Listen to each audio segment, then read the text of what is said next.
People are already interested in things, including your music. They just haven't discovered it yet. And your job, our job as artists, is to be discoverable. Stuck with the Bun. Hello and welcome to the channel. I am the Bun. This is Stuck with the Bun. This is a show where we talk about things that I am stuck on, that you are stuck on, that I've been stuck on, and hopefully we can get unstuck.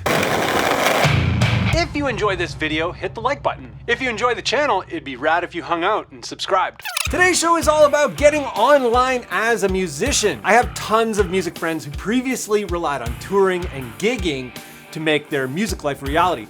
But with all of that gone, a lot of these folks are struggling to figure out how to get online.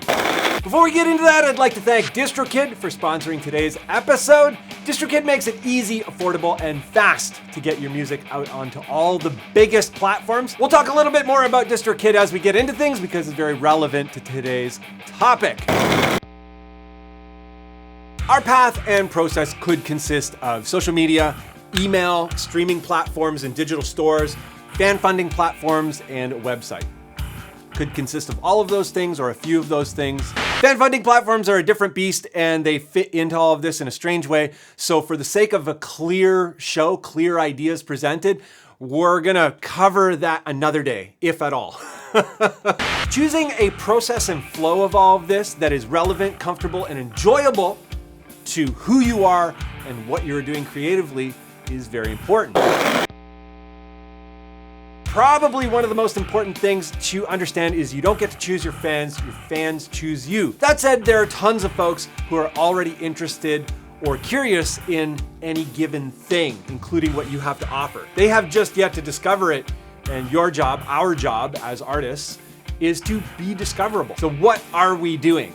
Getting clear, getting clear on what you are doing. This seems obvious, but it's surprising how many folks have no idea what they're actually shooting for.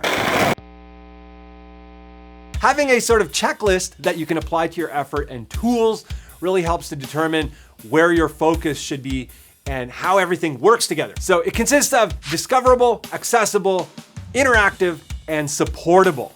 Those 4 items are something I always consider. And what are they? Discoverable, how easy is it for a potential fan to discover you? Accessible, how easy is it for potential fans to access what you have to offer?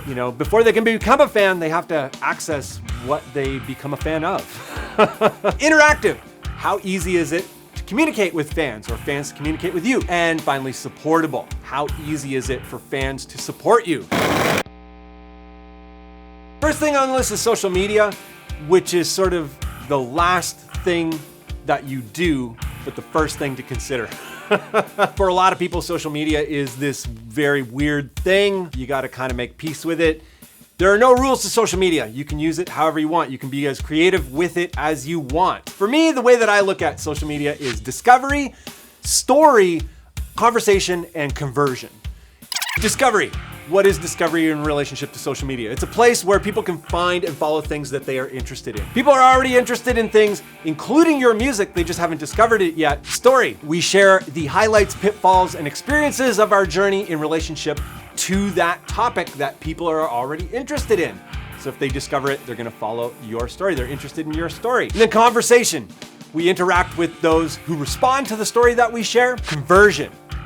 People with a high interest in your story who decide to follow you and click through to more. Examples of platforms that I currently use on a weekly and daily level would be YouTube, Instagram, and Facebook. Twitter, I'm just not excited about it, but I have one and I have used it. You got to figure out if it actually applies to what you're doing or if you're excited to use it and all that kind of stuff. Sort of monthly, yearly type tools that I use more monthly would be SoundCloud and Bandcamp. Bandcamp is an interesting platform. Bandcamp is gonna show up in probably every single thing that we do here. I would encourage you to sign up for all of them at the same time as deciding the name of your project, your artist's name. But yeah, when you're signing up and choosing your name at the same time, it allows you to choose the best name so that you can get the name in everything. For getting your music up onto the Instagram and TikTok libraries, as well as up onto Spotify, you're gonna need a distributor service for that. I use DistroKid for this. Even Bandcamp recommends DistroKid, which is probably a great time to talk about today's sponsor. I have been using DistroKid to distribute my Foreigns and Vens material to Spotify, Apple, Google, and the rest of them since June 2016. The way I would best describe DistroKid is easy, affordable, and fast to get your music onto all of the big platforms. It's an artist-focused, clean, and simple path to not only all the major streamers and stores, but also to the new social media integrations such as Instagram Music and TikTok Music. If you'd like to try DistroKid for your own music, you can save 7% off your first full year's membership. I've included a link to that down below. That link helps you with the discount and helps the growth of this channel. So if you use that link, thank you very much. Before I forget, about a year ago, I did a video on how to use DistroKid to distribute your stuff to all of the different places. I go through all the steps. I recorded and released a track all in one day, and I used DistroKid and I went through all of the steps that are involved in getting it out there. So if you want to know more about that, definitely a link down in the description. If you do try DistroKid, be sure to explore their promotional tools like music players, meme generators, synced lyrics for Instagram stories, hyperfollow. Also of note, they offer free ISRC codes, distribution in China via NetEase, which is awesome. China's a huge market, and the ability to edit releases after they've been uploaded, which is huge. I've had to do that so many times. Little sidebar here, but very important. If you are outside the USA, you'll need to complete a W-8BEN form. This is very important. Folks who have neglected this have run into difficulty. It is a tax-oriented thing. It is a governmental criteria that DistroKid and similar services have been mandated to implement. I've linked a video down below that guides you through the W-8BEN form process below. It's pretty easy. I've done it. When I first saw it, I was like, I don't know what's going on, but it's actually pretty easy, especially this fellow who does this video down below. If you sign up for DistroKid, share your hyperfollow with me. Whatever albums you have, I wanna hear them. I wanna know what you're doing. All these folks who are watching these videos, I always love to hear what you're doing with your own music. Thank you, DistroKid, for sponsoring today's episode. Back to the show. Streaming platforms and stores. We're breaking them up. We're gonna go streaming platforms and stores. They are different. They are different things to think about, how they work and what they represent and where to focus and concentrate your effort. So streaming platforms first. Streaming platforms are about discovery and consumption. And discovery is a really big part of what a streaming platform represents. Discovery in relationship to streaming platforms, it is music on demand for potential fans to discover, as well as for consumption, music on demand for fans to enjoy. Two very different things, and very important to think about them in those ways. Examples of major platforms that I'm currently on would be Spotify, Apple Music, Deezer, Google Play, Pandora, YouTube Music, NetEase, etc. All the rest of them. NetEase is distribution in China. Very important. China's a massive market. Examples of unique platforms that I'm currently on would be Bandcamp, SoundCloud, Instagram, and TikTok. Bandcamp and SoundCloud, you can sign up for those yourself. With TikTok and Instagram, you're gonna need something like a DistroKid to get up there. DistroKid might be the only option for TikTok. Not exactly sure. Maybe that's evolved. And the way those things work is people use your music as background music. And that's how the stream functions there. TikTok, I don't really know how to use it. I'm just experimenting with it. I don't know if people who like foreigns even use TikTok. So digital stores. Why are digital stores so different than streams? Well, digital stores are consumption first. Music for download and or physical sale for fans to buy. People need to already know about you to go there and buy, with the exception of Bandcamp. Bandcamp is a discovery platform, massive discovery platform, that is also a store, that is also a streamer, that is also a kind of website. Bandcamp's super weird. It's also social media. It's a weird, fully integrated thing. Strangely, a lot of people don't know about Bandcamp though. This is something I've recently discovered, which is strange. Examples of major platforms that I'm currently on would be iTunes, Amazon Music, Napster, Google Play, etc.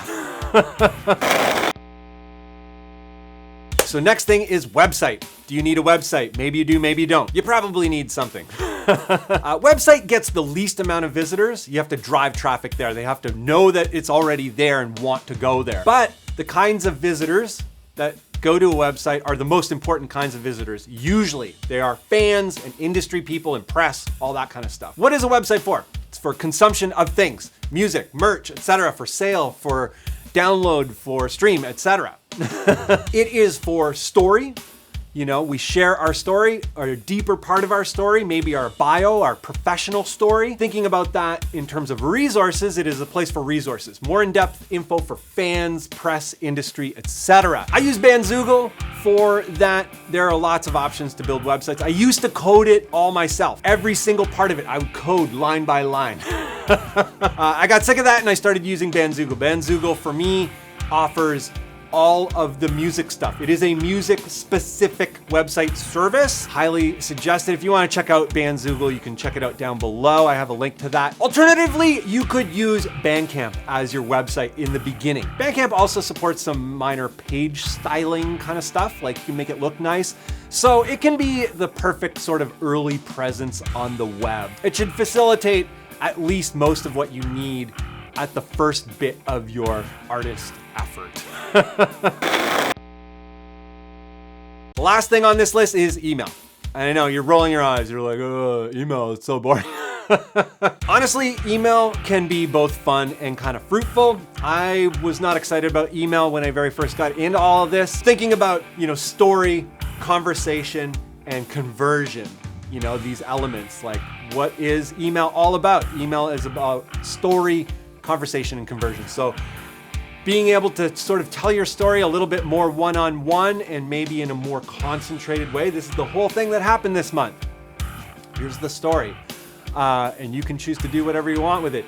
And then conversation, people who are very interested in that and respond to what you've shared, then you can have more conversation with fans as well as conversion. So conversion is a click through to check out the content that you're sharing, or streaming your new track, or buying your new track, or whatever. Generally, at the very most, I will do once a month, and it will be a digest of everything that happened that month in terms of what music I'm working on, what music I've released, what sneak peeks there are for music on SoundCloud, like demos or whatever, what videos I've released, and if they don't want to keep up with things every day or every week, they can do it in email very easily. One email every month. And they're like, this is all the stuff that happened. Great.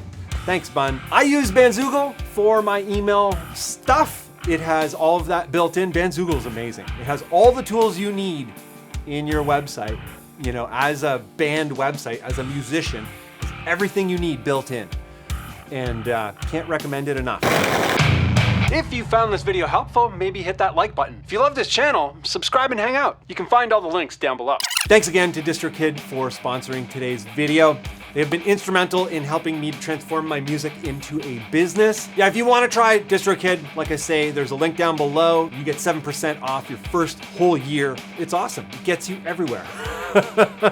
Thank you to everyone with me over at Patreon and YouTube memberships. If you enjoy the channel and you'd like to personally contribute to everything that's happening here at the channel and in the music and all that kind of stuff, be highly appreciated. There are 3 tiers at Patreon, 1 tier at YouTube memberships. The top tier at Patreon is the same as the tier at YouTube memberships. Everyone with me at both places, thank you so much. It helps massively, massively, massively. You have no idea. If Patreon is not your thing, but you'd still like to help with the channel, I have music available for download and streaming on all the major platforms, including Bandcamp. Thank you to everyone who has helped out with music. It's amazing. It's been an amazing year. If you hate my music, which is completely acceptable because my music is not for everyone, but you're like, I still want to help out, but I don't want to do those other things, I have merch, and a lot of people help out with merch. Thank you to everyone who has helped out with merch. I hope that gives you a better perspective of the digital landscape and being a music artist in it. It's a weird thing to navigate. It's really up to you what you choose and how you choose to use all of this stuff. I would love to know how you're doing it. Talk about it down below. Hope you enjoyed today's video, and I hope to see you in the next video.